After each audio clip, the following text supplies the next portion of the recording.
NCP নেতা নাসিরউদ্দিন পাটোয়ারি যে বললেন ফেব্রুয়ারিতে নির্বাচন হবে না, সেই কথার কি হবে? এখন সরকারের পক্ষ থেকে বলা হচ্ছে ফেব্রুয়ারিতেই নির্বাচন হবে।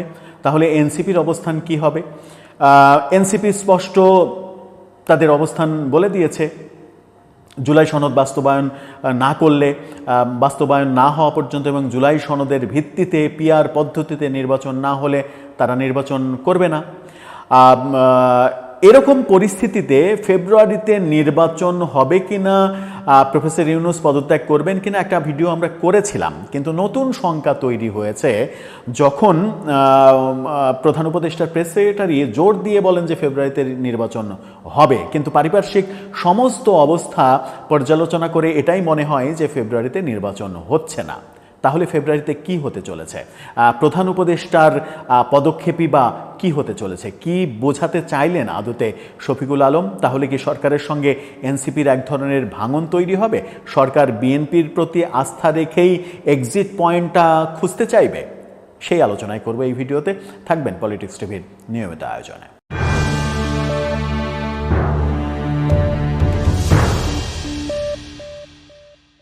দর্শক, বলছিলাম ফেব্রুয়ারিতে নির্বাচনের কথা। নাসিরউদ্দিন পাটোয়ারি হুঙ্কার দিয়েছিলেন তাদের যুব সমাবেশে যে ফেব্রুয়ারিতে নির্বাচন হবে না, স্পষ্ট করে বলে দিয়েছেন। আজকে হান্নান মাসুদ বলছেন যে জুলাই সনদের বাস্তবায়ন ছাড়া নির্বাচনে এনসিপি যাবে না। তো এনসিপি যদি নির্বাচনে না যায়, জামাত যদি নির্বাচনে না আসে, তাহলে সরকার কি করবে? সরকার তো বিপদে পড়ে যাবে, কারণ এমনিতেই আওয়ামী লীগকে বাদ দিয়ে নির্বাচন করতে হবে তাদেরকে। তাদের ধারণা সেই ক্ষেত্রে জামাত এবং এনসিপি, যারা সরকারের সবথেকে ঘনিষ্ঠ পক্ষ, তারা যদি নির্বাচন না করে, তাহলে কি সরকার শুধু বিএনপিকে নিয়ে অন্যান্য দলগুলোকে নিয়ে নির্বাচনে যাবে? সেই নির্বাচন কি গ্রহণযোগ্য হবে? সেরকম প্রশ্ন যখন উত্থাপিত চতুর্দিকে হচ্ছে, তখন শফিকুল আলম গতকালকে জোর দিয়ে বললেন ফেব্রুয়ারিতেই নির্বাচন হবে। কি বললেন? ভাষাটা কি বললেন? যে আগামী বছরের ফেব্রুয়ারিতেই জাতীয় নির্বাচন অনুষ্ঠিত হবে, এ নিয়ে কোনো সন্দেহ নেই। কারো সাধ্য নেই নির্বাচন ঠেকানোর মতো, ক্ষমতাও নেই। নির্বাচন কমিশন ইতিমধ্যে কাজ শুরু করেছে। যারা সন্দেহ করছেন তাদের উদ্বিগ্ন হওয়ার কিছু নেই। প্রধান উপদেষ্টা যেটা বলেছেন সেই অনুযায়ী নির্বাচন হবে। প্রধান উপদেষ্টা তো অনেক কথাই বলেন।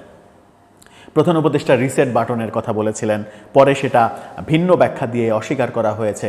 প্রধান উপদেষ্টা মাস্টার মাইন্ডের কথা বলেছিলেন, যে জুলাই বিপ্লবের একজন মাস্টার মাইন্ড মাহফুজ আলম, তারপরে সেটার ভিন্ন ব্যাখ্যা দিয়ে বিষয়টাকে অন্যদিকে নেওয়া হয়েছে এবং এনসিপি নেতা সহ সমস্ত রাজনৈতিক দল ব্যাপারটাকে অস্বীকার করেছে যে জুলাই আন্দোলনের কোনো মাস্টার মাইন্ড ছিল না, এটা জনগণের স্বতঃস্ফূর্ত আন্দোলন। যদি মাস্টার মাইন্ডের তত্ত্ব বিশ্বাস করতে হয়, তাহলে সেখানে ষড়যন্ত্র তত্ত্ব আসবে। ব্যাপারগুলো যখন তিনি বহু রকমের নির্বাচন নিয়েও বহু রকমের কথা বলেছেন, আওয়ামী লীগ নিষিদ্ধ হবে না এরকম কথা বহুবার বলেছেন, আবার সেই আওয়ামী লীগের কার্যক্রম নিষিদ্ধ করা হয়েছে, ছাত্রলীগকে নিষিদ্ধ করা হয়েছে নির্বাহী আদেশে, বহু কিছুই হয়েছে যেগুলো তিনি বলেছিলেন অন্যরকমভাবে, উল্টোটা হয়েছে। তাহলে প্রধান উপদেষ্টা ফেব্রুয়ারিতে নির্বাচনের কথা বলছেন, এটাই যে আমি বাইবেল হিসেবে ধরে নিতে পারি, সেটা কেন আমরা ভাবতে যাব? কারণ ব্যত্যয় তো ঘটেছে, তার কথার ব্যত্যয় তো ঘটেছে। আবার প্রধান উপদেষ্টার প্রেস সেক্রেটারি শফিকুল আলম যখন বলেন যে ফেব্রুয়ারিতেই নির্বাচন হবে, এতে কোনো সন্দেহ নেই এবং কারো সাধ্য নেই এটা ঠেকানোর, তখন নতুন করে সন্দেহ তৈরি হয় যে তিনি এই কথাটা এত জোর দিয়ে বলছেন কেন। এই জোর দিয়ে বলার কারণ এটাই যে মানুষ আদতে বিশ্বাস করছে না যে ফেব্রুয়ারিতে নির্বাচন হবে, সেই কারণে তিনি বিশ্বাস করানোর চেষ্টা করছেন। আদতে এই বিশ্বাস করানোর চেষ্টাটাও যে একটা অবিশ্বাসের অংশ হয়ে যাবে, কিংবা এটাতে যে নতুন করে আবার অবিশ্বাস তৈরি হবে, সেটা কি তিনি ভেবেছেন? কারণ তার কথারও কিন্তু আগা মাথা মুন্ডু কোনো কিছুই বোঝা যায় না। বিভিন্ন সময় বিভিন্ন চটকদার কথা বলতে অভ্যস্ত তিনি, যেটা দায়িত্বশীল জায়গায় বসে থেকে বলা উচিত বলে মনে করেন না অনেকেই।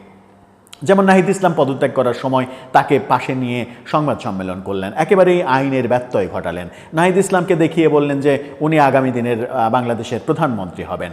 তো এগুলো তো নিশ্চিত যে সরকারের পক্ষপাতিত্ব। তো সেই কাজগুলো আমরা তাকে করতে শুনেছি। 15ই আগস্ট সম্পর্কে তিনি মানে পুলিশকে নাকি নির্দেশনা দিয়েছেন, ধানমন্ডি 32-এ যে কর্মকাণ্ড পুলিশ করেছে কিংবা মব বাহিনী করেছে, সেই নির্দেশনা নাকি প্রধান উপদেষ্টার প্রেস সেক্রেটারি দিয়েছেন, যেটা ধানমন্ডি থানার ওসি একেবারে গণমাধ্যমের সাক্ষাৎকারে বলেছেন যে প্রেস সেক্রেটারির নির্দেশনা অনুযায়ী আমরা কাজ করছি, যেগুলো তার আওতার বাইরে।